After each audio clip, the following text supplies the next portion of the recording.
Hello! నమస్తే. నేను మీ పద్మావతి పెనుగొండ. అందరూ బాగున్నారా? యూఎస్‌లో వింటర్ స్టార్ట్ అయిపోయిందండి. చాలా చలిగా ఉంది.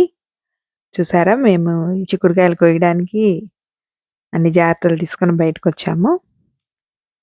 రేపు మరీ ఫ్రీజ్ ఉందని చెప్పారు. అందుకని మొత్తం కోసేస్తున్నాము. రేపటికి చెట్టంతా పాడైపోతుందంట. చూద్దాము ఎలా ఉంటుందో. ఇప్పుడైతే చిక్కుడుకాయలన్నీ కోసి కొంతమంది ఫ్రెండ్స్‌కి ఇచ్చి మిగతావి స్టోర్ చేద్దామని మొత్తం కోసేస్తున్నాము. అసలైతే గెలలు గెలలున్నాయండి చిక్కుడుకాయలు చూసారా? బీరకాయలు అన్నీ కోసేసాము.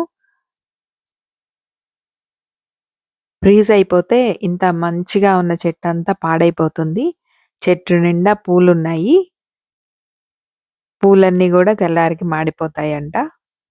ఇప్పుడైతే ఈ చిక్కుడుకాయలు పూత చూసారా ఎంత బావుందో?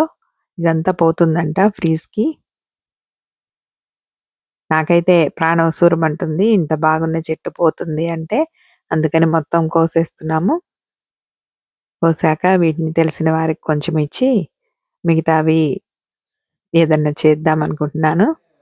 ఇదండి మా చివరి హార్వెస్ట్. పుదీనా, చిక్కుడు, కొంచెం బంతి పూలు అన్నీ కోసేసాము. నాకు పూజకి బంతి పూలు, గులాబీలు అవన్నీ గూడా కోసి నేను ఫ్రిడ్జ్‌లో పెట్టేసుకున్నాను. తర్వాత పర్పుల్ చిక్కుడు ఇవన్నీ గూడా ఇంకా కడిగి కట్ చేసి జిప్‌లాక్ బ్యాగుల్లో వేసేసి స్టోర్ చేస్తే 6 నెలలు వాడుకోవచ్చు. ఇక్కడ చిక్కుళ్ళు రేట్ ఎక్కువ.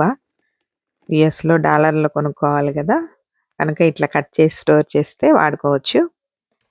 మీరైతే ఏం చేస్తారో చెప్పండి. నా వీడియో నచ్చితే లైక్ చేయండి, షేర్ చేయండి, సబ్స్క్రైబ్ చేయండి.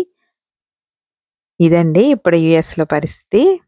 Thank you. Watch my channel. Bye.